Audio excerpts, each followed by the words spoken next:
Hola hermanos, el día de hoy, 30 de septiembre del 2022, sí, es el último día del mes de septiembre, pero hoy es día de San Jerónimo, Eusebio Sofronio Jerónimo, nacido, y aquí entramos en una discusión, alrededor del año 342, se sabe, en Estridón.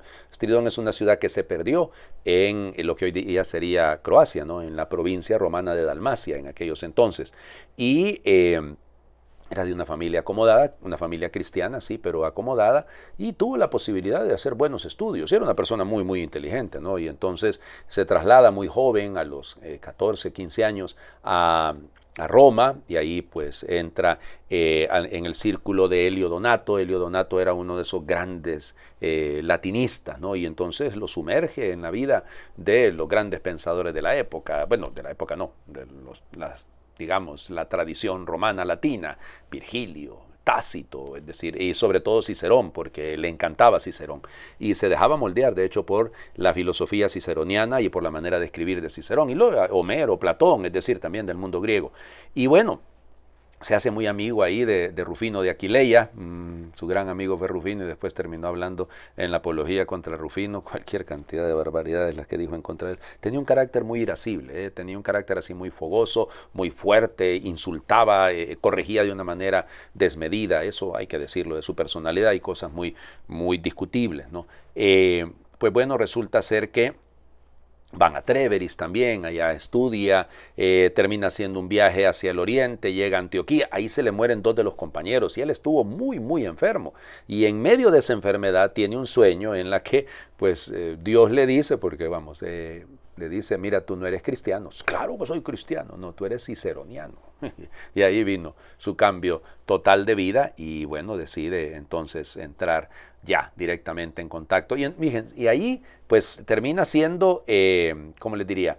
Alumno de Evagrio Póntico, uno de los más grandes teólogos de la época. Luego, estando en Constantinopla, además fue alumno de San Gregorio Nacianceno, que él decía que había sido su gran preceptor, su gran educador. Ya les digo, pero mientras tanto traducía, iba traduciendo varios libros, se confundió en muchas cosas, ¿verdad? Consideró algunos de los apócrifos casi como que si fueran textos legítimos que tenía que estar en el canon, pero no, y él después lo va a reconocer, ¿no? Se va a vivir de monje al desierto, y ahí cerca de Antioquía, pues, pero no, esa no era la vida para él, no, él no podía estar en soledad, sufría mucho, tenía muchas visiones de mujeres danzando y cosas así, dice él, y no lo podía soportar. Se va a Roma.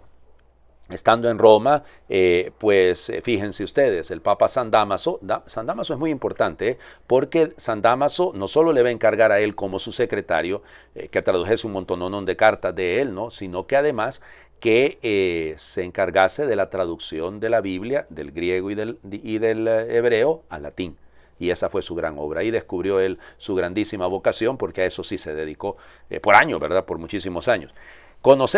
Tenemos una cantidad, pero extraordinaria, de sus cartas. Y entonces ahí es que conocemos su personalidad.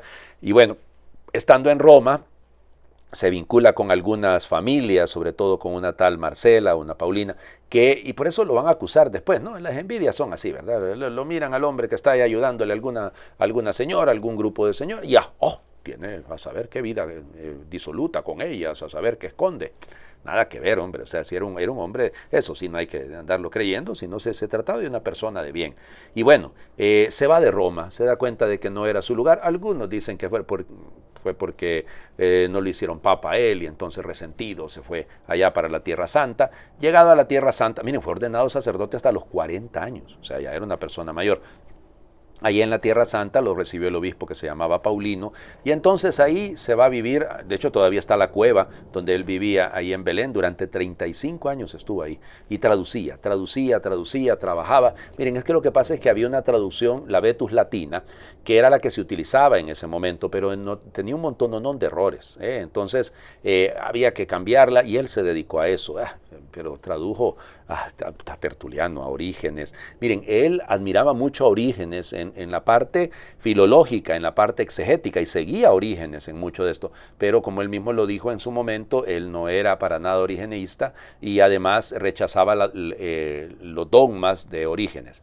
Ahí hay un montón de discusiones, ¿no? Y como Rufino si era seguidor de Orígenes y Paulino también, entonces entra en una crisis. Pero miren, ya les digo, se peleó con ellos, luego se reconcilió, pero al final fue una cosa terrible. Ya les digo que cuando muere Rufino, él seguía hablando en contra de él. Terrible, terrible. Pero bien, el asunto es que ahí se queda, como les digo, en la Tierra Santa, sus escritos son extraordinarios combatiendo a las herejías, o sea, porque eso también es fundamental, ¿no? Él lo que escribía era también de tal manera que defendía la doctrina de la Iglesia frente a las herejías, y entonces también muy importante.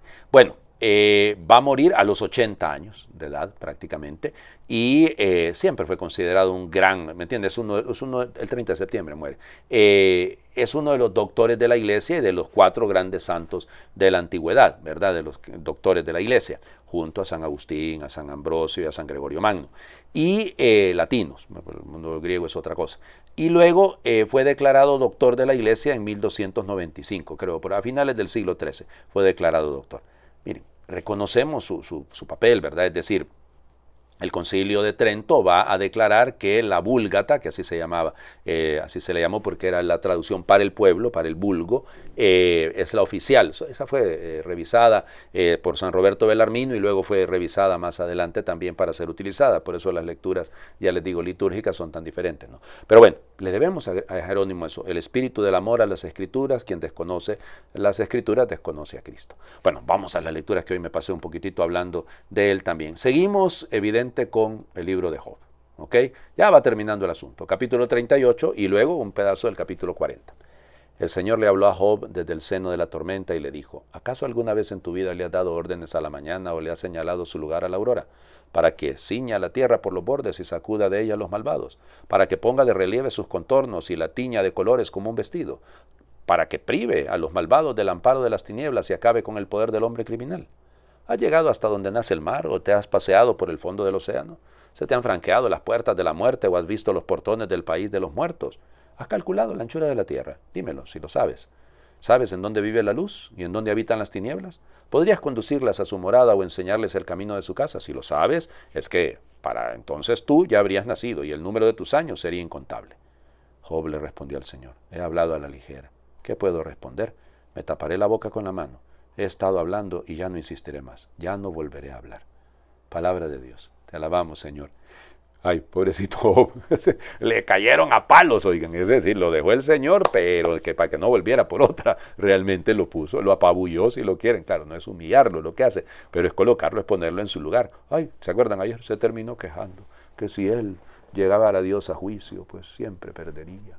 Y si él fuera llevado delante de Dios, y aunque él tuviera la razón, no tiene la razón. O sea, es que el punto es ese, ¿no? Ante la magnificencia del Creador, ante la magnificencia del universo, ante la magnificencia de Dios mismo, mejor me taparé la boca con la mano, dice Job. Sí, claro, ustedes dirán: padre, pero eso todavía no es una respuesta frente al mal. Es decir, él fue un hombre bueno, sí, al final comete ese errorcito, ¿no? Bueno, ese error de casi quejarse de Dios, sí.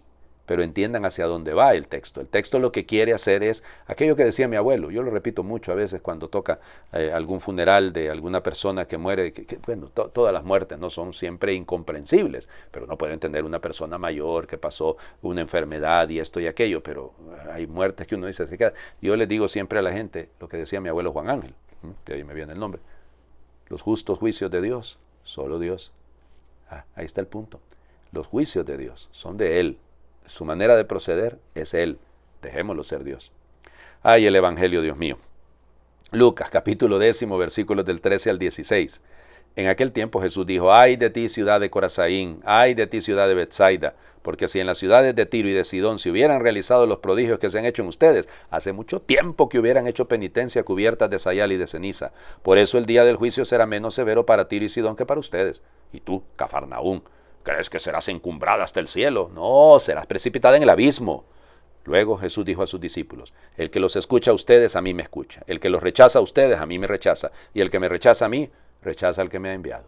Palabra del Señor. Gloria a ti, Señor Jesús. Bueno, Yo soy católico de toda la vida. Me bautizaron pequeñito, inicié mi vida eucarística a los 7 años, pues confirmado a los 14, fui confirmado yo a 14, sí, iba a cumplir 15. Sí, ya me explico, sacerdote desde hace 25 años, oigan, yo nunca he renegado de mi fe, jamás lo voy a hacer. Soy una persona que vive en la iglesia y vive sirviendo a la iglesia. Ay de ti, Corazaín, ay de ti, Betsaida. Así que el punto es este, o sea, que no nos terminamos de convertir. Es que vemos tanto milagro, vemos tanta maravilla de Dios, vemos tanta misericordia de Dios y seguimos igual, oigan. Seguimos de la manera que ya les digo, me puse a mí de ejemplo, pero pónganse ustedes también. ¿Cuántos de nosotros actuamos de esa forma, no? O sea, es una forma alocada, desmedida, porque seguimos viviendo de la misma manera. Nos hemos acostumbrado a no comprometernos de lleno en el seguimiento del Señor. Hey, hay que cambiar. El último versículo de hoy, el versículo 16, es la clave, ¿no? El que los escucha a ustedes, a mí me escucha. El que los rechaza a ustedes, a mí me rechaza y rechaza a aquel que me ha enviado. La fuerza que tiene la iglesia, ¿no? La depositaria de esta misión. Nosotros, como hijos de la iglesia, depositarios de esta misión. Seamos conscientes de esto, ¿no? O sea, y tener la honestidad de dejar que sea la fuerza del Evangelio la que conduzca nuestra vida. Bueno, les invito a hacer oración por el tiempo, ¿verdad? Te doy gracias, Señor, porque eres bueno conmigo, porque es constante y eterno tu amor conmigo.